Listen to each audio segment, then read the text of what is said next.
Hare Krishna. I am Radhika Pyari Devidasi, and this is the continuation of the Mahabharata series retold by Krishna Dharma Prabhu. Chapter 41. The Kings Choose Sides. While both the Kauravas and Pandavas were preparing for war, Krishna and the Yadavas returned to Dwarka. Duryodhana heard of Krishna's arrival and decided to go personally to ask his assistance. Having learned from his spies of the Pandavas' preparations, the Kuru monarch had already sent messengers to every part of the globe to seek other kings' assistance. But Krishna was so powerful that he warranted a personal request. Krishna and the Yadavas were the greatest warriors on earth. If Duryodhana could secure their assistance, then the Pandavas would stand no chance. Krishna was their main support. Accompanied only by a few bodyguards, Duryodhana mounted the best of his horses and set out for Dwarka at a gallop. In Virata, Arjuna also thought of Krishna. After consulting Yudhishthira, he too decided to go personally to seek his friend's help. Leaving in a swift chariot, he soon arrived in Dwarka. As he reached Krishna's palace, he saw the palace guards receiving Duryodhana. The two princes, after greeting each other in a friendly way, went together to Krishna's chamber. They found him asleep on a large bed. One of his wives was fanning him gently. Duryodhana went straight to the head of the bed and sat down. But Arjuna remained at Krishna's feet, standing with palms folded and gazing at his face with tears of affection in his eyes. After a while, Krishna awoke. As he opened his eyes, he saw Arjuna, who bowed to him in love. Then Krishna sat up and saw Duryodhana by his head. He immediately welcomed both visitors. After honoring them, he inquired why they had each come. Duryodhana replied, "It is well known that you are equally disposed towards both myself and Arjuna. I have come here to seek your assistance in the war which will soon be fought among us. Indeed, O killer of Madhu, I arrived before Arjuna, and thus it is only right that you assist me rather than him. This is the practice of good men, and you, Krishna, are the best of men." Krishna looked smilingly at Duryodhana. "I accept that you arrived first, O king, but I saw first Arjuna. Therefore, I think I will help both of you. Scripture ordains that one should help the youngest first. So I will first offer my assistance to Arjuna. I have an army of 1,000,000 soldiers known as the Narayanas, all equal to me in battle. Let one of you take them and let the other take me alone. But I will not fight. Indeed, I plan to leave my weapons aside during the entire battle. O son of Kunti, what do you choose?"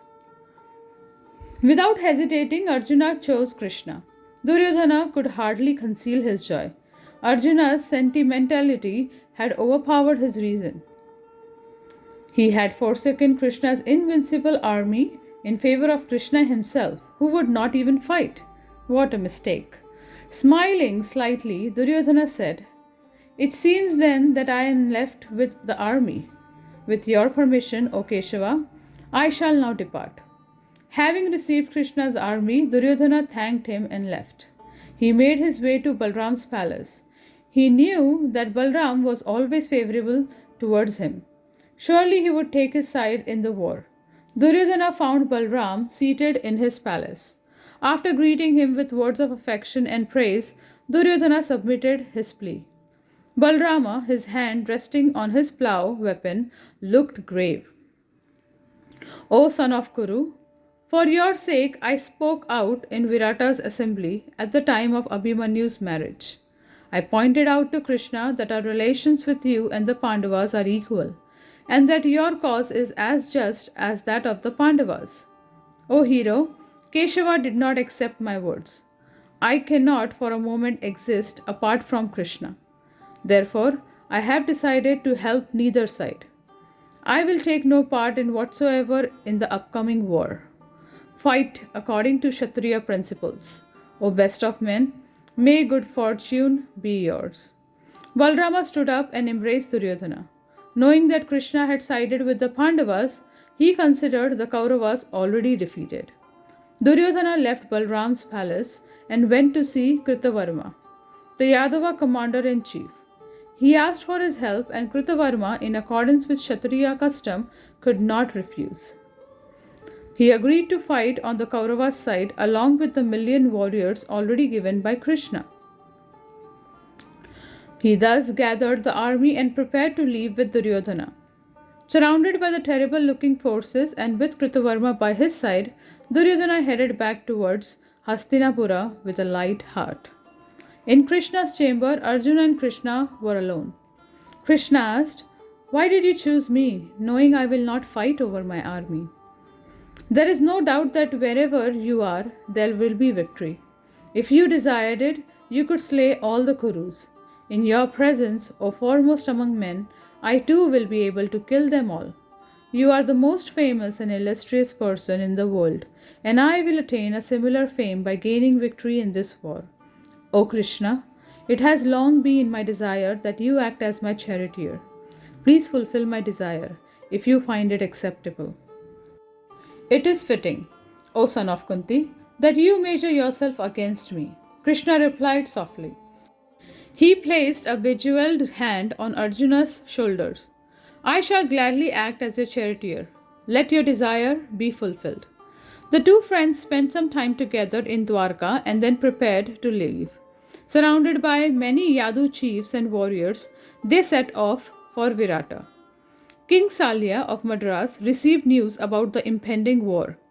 As the brother of Pandu's second wife, Madri, he wanted to assist his nephews, the Pandavas. He had already formed a strong friendship with Yudhishthira, and he longed to see him again. Taking his army, he left his city to go to Virata. While traveling, Salya's army occupied an area of 4 square miles. With their flashing armor and bright pennants, they appeared like a moving sea covered with gems. They traveled in slow marches towards Virata, shaking the earth and sending up massive clouds of dust. Hearing that the Madras army was on the move, Duryodhana arranged a regal reception for them along the way. He had palaces erected in charming spots, well decorated with gems. The Kauravas sent artists for their entertainment and had the best of food and drink laid out for the entire army. Artificial lakes adorned with lotuses and fountains were constructed, with fine seats arranged around them. As Shalya approached each place, he was greeted by thousands of Brahmins who received him with worship and adoration. He was shown to a palace that would have been suitable for the gods. Greeted with honors befitting Indra, Shalya was pleased, thinking too highly of himself and too little of the king of the gods. Assuming that Yudhishthira had made all the arrangements, he asked his servants, "Where are Yudhishthira's men? Fetch them, for I would like to reward them."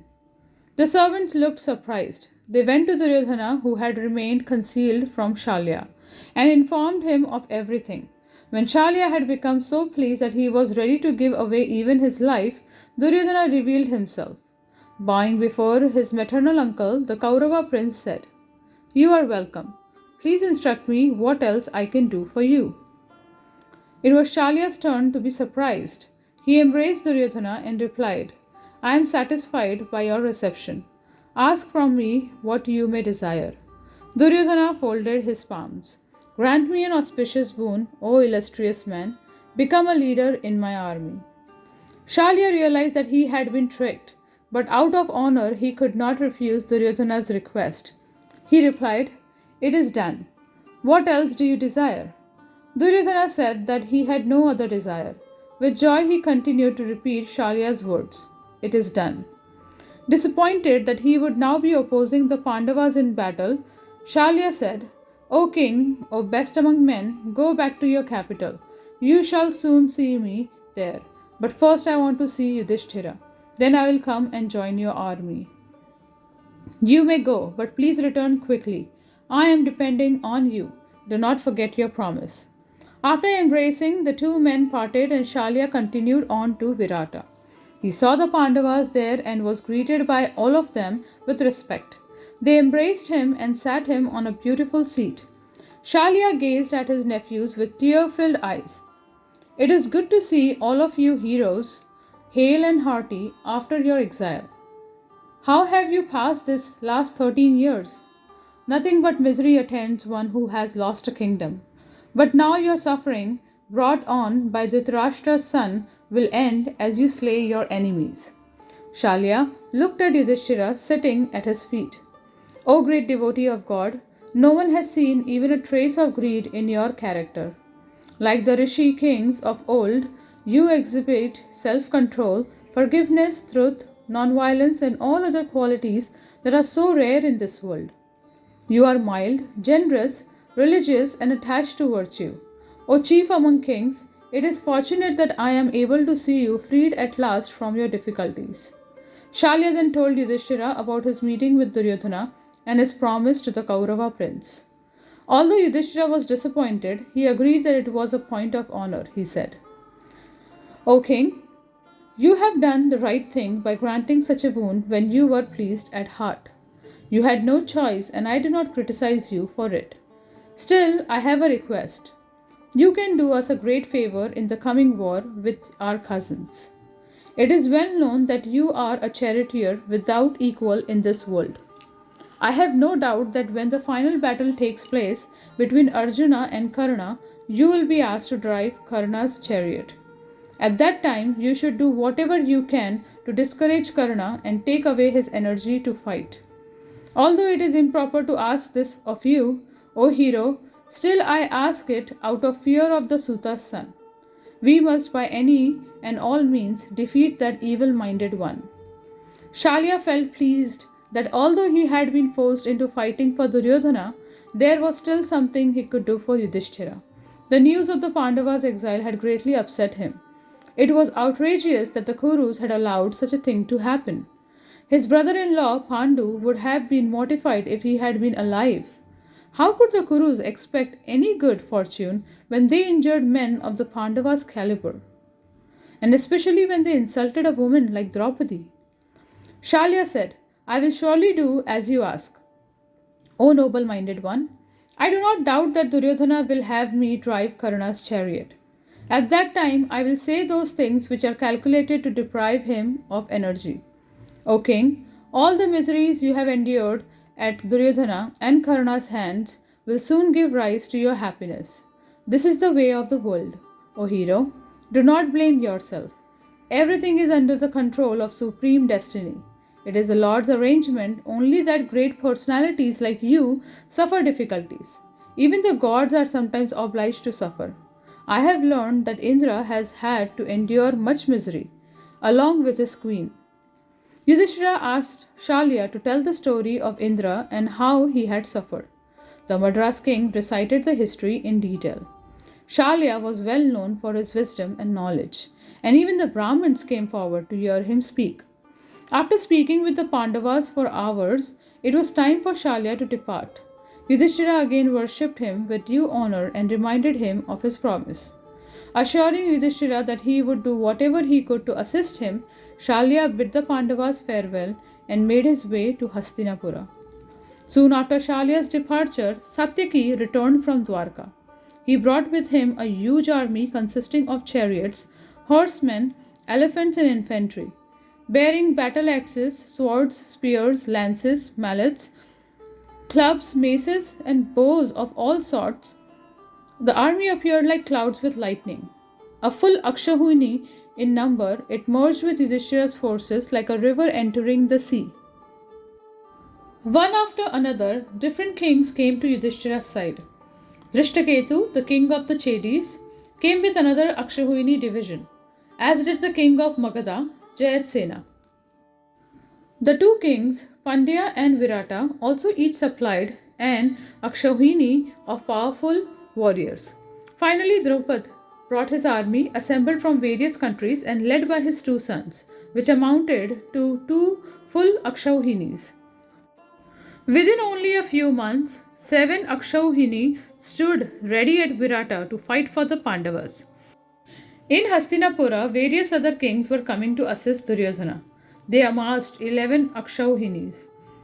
The soldiers crowded Hastinapura and its surrounding region so that there was hardly any free space anywhere. Duryodhana had arranged for a vast army of Vaishyas and Shudras, greater in number than even the warriors themselves. to ensure that the soldiers received sufficient care while they awaited the order to march into battle. All that remained to be done was to meet with the Pandavas or their emissaries. If no agreement could be reached and Duryodhana planned for no agreements, then the war would begin. The Kurus, informed that a messenger was on his way, waited expectantly. Drupad's priest arrived at Hastinapura soon after the troops had assembled. As he approached the city from a distance, he saw those soldiers camped everywhere like masses of clouds descended to earth. Entering Hastinapura, he made his way through the crowds and came to Dhritarashtra's palace, where he was received by the king himself, along with Bhishma and Vidura. They brought him straight to the royal court. After worshipping him with agriha and other offerings, they invited him to address the assembly. Looking around at the many kings and ministers seated in Dhritarashtra's great hall, the priest spoke. As you all know, Dhritarashtra and Pandu are brothers. Therefore, their claim to their paternal kingdom is equal. No one doubts this to be true. Yet, although Dhritarashtra's sons have inherited their share of the kingdom, the Pandavas have been denied theirs. Dhritarashtra's sons wrested the Pandavas' kingdom and wealth which they fairly acquired through the practice of virtue. Even before that, the Kauravas attempted to kill their honest cousins in different ways. Because the Pandavas' life duration has still not expired, the Kauravas were unsuccessful in their attempts. Despite all this, Yudhishthira bears no ill will towards them. He has accepted all tribulations without complaint. Now he wishes only to have his rightful property returned. Although he has suffered the severest miseries in this court, in the forest, and at Virata, he does not long for war. The priest paused and looked at Dhritarashtra. The blind king shifted uncomfortably on his throne. Shafts of sunlight entered through the latticed window, illuminating his pained expression. By his side, Bhishma and Vidura slowly shook their heads, remembering again the terrible day when Pandu's son had been sent away. They looked intently at the priest as he continued. The Pandavas wish for a peaceful settlement. They do not want to gain back what is theirs by ruining the world. Forgetting their troubles these last 13 years, they are prepared to live in friendship with their cousins. But their kingdom must be returned. They have gathered 7 Akshauhinis and prepared them for battle. Although you have a greater force, you should not consider yourselves more powerful. The Pandavas have Krishna on their side, who possesses inconceivable power. They are also assisted by Drupad, Pandya, Drishtadumna, Shikhandi, and other mighty monarchs. Each of the Pandava brothers is a Maharatha. Arjuna alone exceeds the strength of your entire army. O descendants of Bharata, what man would dare face Dhananjaya when he comes out to fight? His chariot guided by the immortal Keshava. Therefore, act according to virtue. Give back what should be returned. Do not miss this opportunity. The assembly remained silent when the priest had stopped speaking. Everyone's eyes turned towards Dhritarashtra. It was up to him to respond. The Kuru monarch said nothing. Duryodhana smiled and glanced at Karna. The old priest was wasting his time. They had an army almost twice the size of the Pandavas' forces. Where was the question of surrendering anything to Yudhishthira? The Kaurava prince looked around the assembly at the silent kings and ministers. Bhishma broke the silence. He thanked and praised the priest with gentle words. Then he said, O learned one, it is fortunate that the Pandavas are doing well and that they have secured the assistance of many kings. It is especially fortunate that Damodara, Krishna, has taken their part. It is fortunate indeed that they desire to act virtuously and that they wish for peace. You have spoken the truth. Your words are sharp, in keeping with your status as a Brahmin. All the Pandavas have borne many troubles and are certainly entitled to their father's wealth. Not even the holder of the thunderbolt could keep that from them. What to speak of those bearing the bow?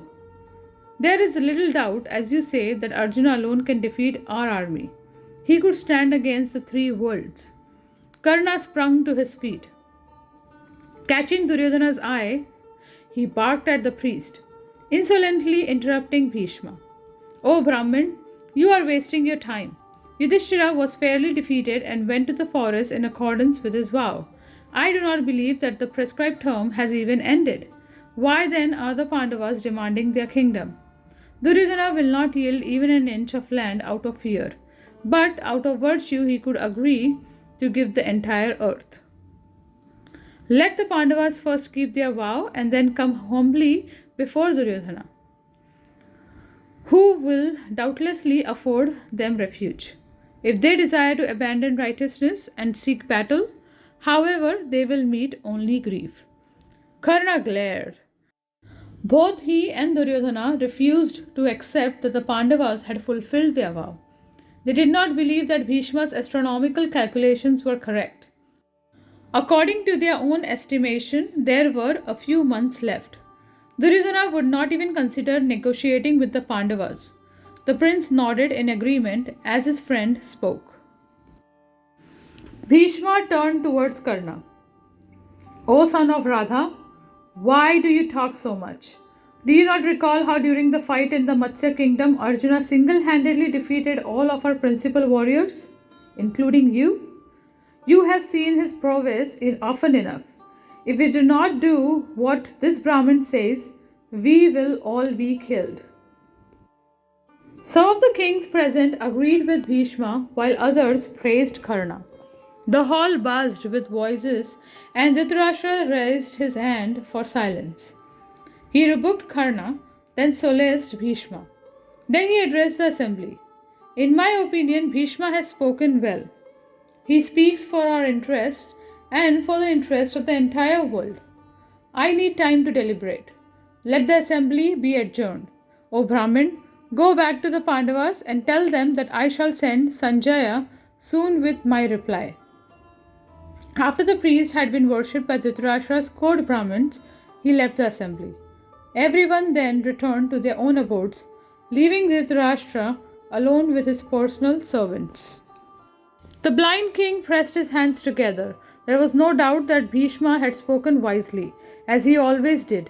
Dhritarashtra could not ignore his assessment of the situation, especially when it was shared by Vidura, Drona, and Kripa. These were all learned and virtuous men. Now they were imploring him to control Duryodhana and return Yudhishthira's kingdom to him. But whenever he spoke to his son, he felt powerless in his hands. Even when he tried to instruct Duryodhana in righteousness, Duryodhana simply laughed. The prince's view of righteousness did not include justice for the Pandavas. It seemed that providence was in control and that they were all moving inevitably towards some divine plan. Dhritarashtra sighed and loosened his heavy royal robes. Perhaps he should take stern action and have his son chastised and even imprisoned, but he simply felt unable. All he could do was advise the prince for his own good. After that, it was between him and his own destiny how he chose to act. The king called for Sanjaya. Sanjaya was intelligent and affectionate towards the Pandavas. He would certainly be the best man to send as an envoy to them. He would know what to say to pacify them. Perhaps he would even be able to prevent a war.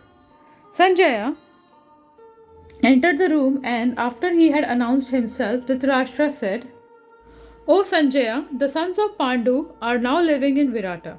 Please go to them and convey my feelings. O learned one, I have never heard of faults in those men. Even now, after suffering so much at our hands, they remain friendly towards us. They act only to acquire virtue and never fall into ignorance, folly, or laziness. Those heroes have conquered their senses and live only for others' benefit.